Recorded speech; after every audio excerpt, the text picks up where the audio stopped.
Hey there, and welcome back to my channel. So today I have part 1 of 2 of the Black Friday sale that I took part in. If you guys follow me on Instagram, you know I was very much like absolutely not against it, and then I thought I was only going to put in one order, and then I actually ended up putting in both orders that I wanted. But in the end, I'm happy with it, or at least I think I'll be happy with it, and I got part 1 of the entire haul today. So I thought I would film this little first impressions. One of them is a fragrance that I'm buying off of a sample. Like, I've already tried it numerous times. I've just never owned the bottle, and I'm so excited for it. And the other one I'm so excited for because even though it's a blind buy, it's from a range that I have wanted to try for so long. I honestly didn't even know if I'd ever get one from this range because they're harder to find, and when you do find them, they're always full price. It's so hard to get them on a deal, or at least that's what I've experienced. So I'm really, really happy. So yeah, if you haven't subscribed already, don't forget to subscribe, follow me on Instagram, and let's get into it. So we're gonna start with the one that isn't a blind buy, and it's by Byredo. I love Byredo. I know that they aren't everyone's cup of tea, but one of my favorite fragrances of all time, like the 3 that smell like me, is Forever and Always Bal d'Afrique. I actually bought this in store from the Byredo counter. Oh my god, I just love it. It is stunning. And through my purchase there, I got so many samples. So I knew from the samples that I've personally tried, I really liked Mojave Ghost. I think that's what's called. Yeah, Mojave Ghost. I liked Gypsy Water, and I liked Blanche. Those were like my main 3 after this one that I really felt like I connected with personally. And of the 3, I felt like Gypsy Water was kind of third, and it was kind of a toss-up between the Mojave and Blanche, but most days I preferred Blanche. So I was iffing and umming between the 2, and I decided to go with Blanche, and I'm so happy. And that one has aldehydes, rose, pink pepper, peony, violet, orange flower, musk, woodsy notes, and sandalwood. Eventually, if Byredo ever, like, let's say they never come out with any other fragrances that I personally connect with, I'd like to have all 4. I just really like the fragrances that I do from the range. There's definitely ones that I don't, but yeah, like Pulp, I was never a fan of Pulp. I think it just smells like old juice. But the 4 that I like, I definitely do like. So this is how they come in. And I got Blanche, as I say, so you slip that up. And this is the box. It's very minimalistic. It's very chic. And I'm just gonna try to break the seal here with a sticker. And then pop open the box. And here she is in all her glory. This is what it looks like, just in case you guys have never gotten a Byredo fragrance, and it is kind of hard to get out of the box, especially with long nails, but I got it. And here she is, and it's actually the same, it's a 50 ml, so it's the same size of my Bal d'Afrique. They do come in 100 mils as well. And this one, as I say, it's a very clean scent. I'm gonna spray both of them on my skin, both fragrances.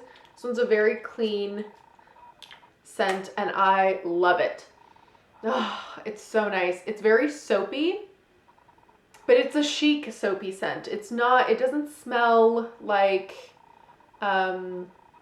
soapy, like French chic French soaps in the way that Clair de Musc by Serge Lutens smells soapy. This is like such a crisp, rosy, aldehydic, soapy fragrance without being sparkling. The aldehydes in this aren't sharp, which I don't enjoy. When they're really, really sharp, like in Madison Soirée by Bon No. 9, I'm not a fan, and I do struggle with that one. I own it as well. I do struggle with that one because of that, but this is just like such a beautiful take on a soapy fragrance. I absolutely love it, and I was going through my samples, and I think I'm on my last sample now, so I'll definitely still use up that sample, but I'm so pleased to have the next Byredo fragrance as part of my collection. I'm going to try to make room for her somewhere along here and move some fragrances so that she can be nestled in right next to her companion there. And I really do recommend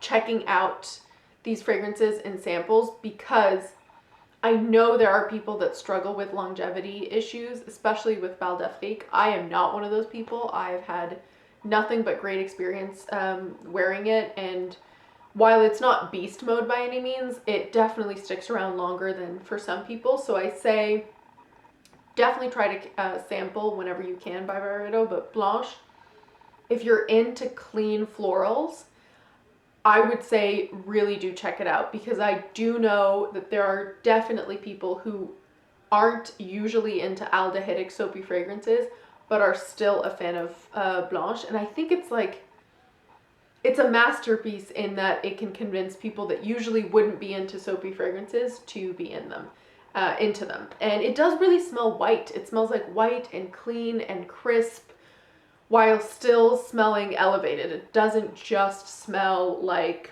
clean. For example, like the line clean, I think is really nice, and I own a bunch of them, but that's not an elevated fragrance. Blanche is like an elevated version of something like that. So yeah, love that.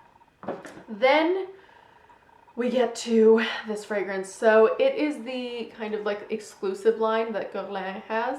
I have never owned any of those fragrances from that line. And there are so many that are very talked about. Spiritueuse Double Vanille is definitely one of them. And I've never even tried any of them, you guys. I don't know what it is. They're kind of harder to come by, obviously, but it's just a range where I knew I liked the bottles. I'm sure I would have liked some of the fragrances, but I was just putting it off.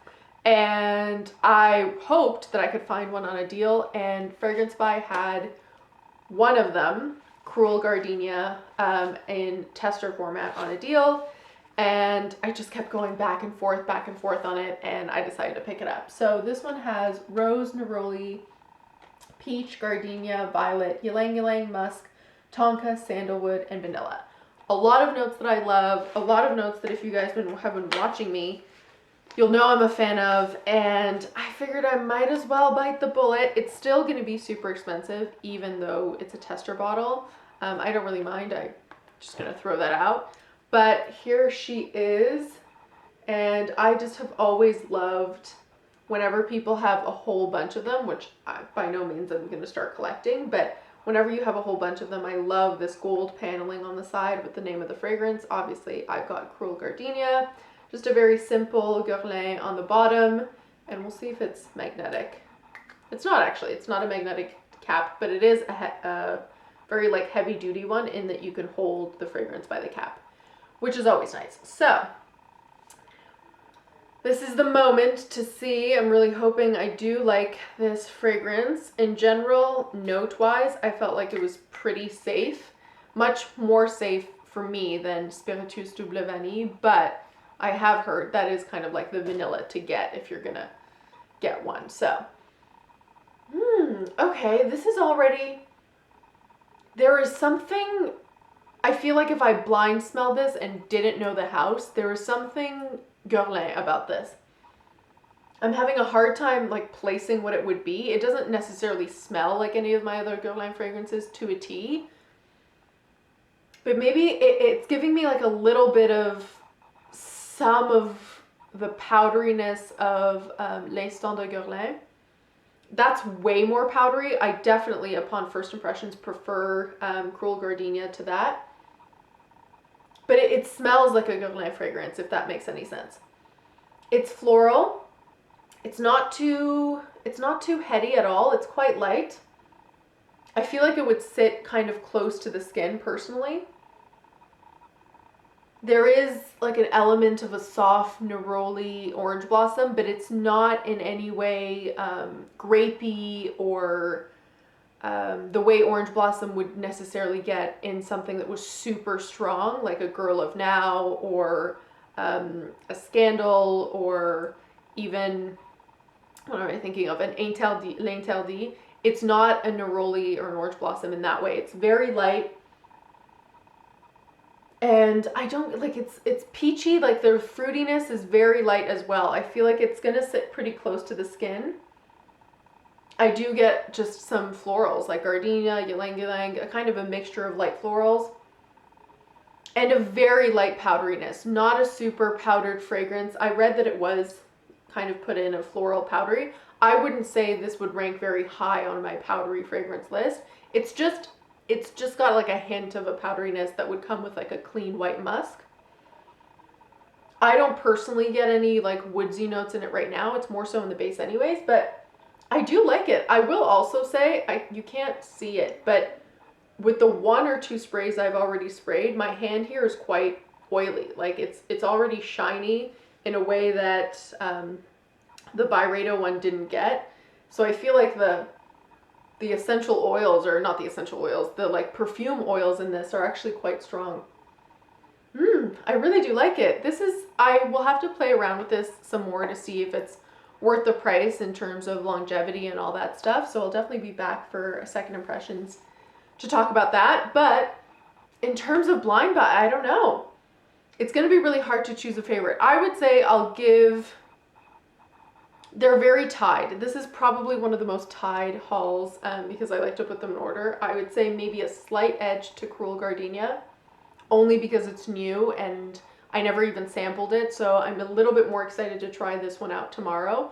Whereas Blanche, it's a fragrance I've just loved for ages and ages, and I'm happy to have in my collection now. So I hope you guys enjoyed this very small but expensive haul. As always, don't forget to leave me in the comments which fragrance you're really liking, which one you're interested in, if any of them.